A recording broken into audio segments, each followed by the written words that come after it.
அன்புள்ளம் கொண்ட தமிழ் பெருமக்களே, தமிழகத்தில் பொது ஊழியம் செய்கின்ற ஒரு சாதாரண தொண்டனாகிய இந்த வைகோ ஏறத்தாழ 7000 கிலோமீட்டர் நடந்திருக்கிறேன். ஆனால் நான் கீழே விழுந்ததில்லை. இப்பொழுது 4 நாட்களுக்கு முன்னர் நெல்லைக்கு சென்றிருந்த இடத்தில் தங்கியிருந்த வீட்டில் படிகளின் வழியாக ஏறாமல் பக்கத்திலே இருக்கக்கூடிய திண்ணையிலே ஏறினேன்.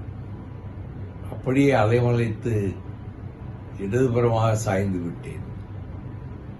எனக்கு தலையில் அடிபட்டிருந்தாலோ முதுகிலும் அடிபட்டிருந்தாலோ நான் இயங்க முடியாமல் போயிருப்பேன். இப்போ என்னன்னா, இடது தோள்பட்டையினுடைய அந்த கிண்ணம் உடைந்திருக்கிறது, அதோடு அந்த எலும்பும் கீறி இருக்கிறது. அதனால் அங்கே உடனே டாக்டர் முரளியிடம் காண்பித்து அவர் உடனே நீங்கள் மெட்ராஸுக்கு போகணும், சென்னைக்கு போகணும், அங்கே போய் நீங்கள் ட்ரீட் பண்ணணும் அப்படின்னாங்க. நான் போய் டாக்டர் தனியாக சேர்ந்துக்கிட்டு யோசனை கேட்டேன். அவர் இந்த எக்ஸ்ரே இருந்து வாட்ஸ்அப்பில் அனுப்பி வச்சோம். ஒன்றும் பயப்பட வேண்டாம், நீங்கள் கவலைப்பட வேண்டாம், உங்களுக்கு ரெஸ்ட்டு தேவை, இப்போ இந்த ரெஸ்ட் இதில் கிடைச்சிருக்கு அப்படின்னு சொன்னாங்க.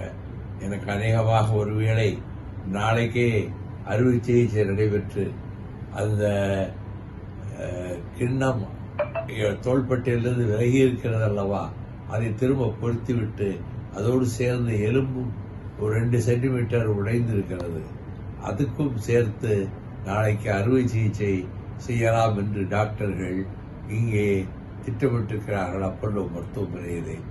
ஆகவே நான் நன்றாக இருக்கிறேன், முழு ஆரோக்கியத்தோடு வருவேன்.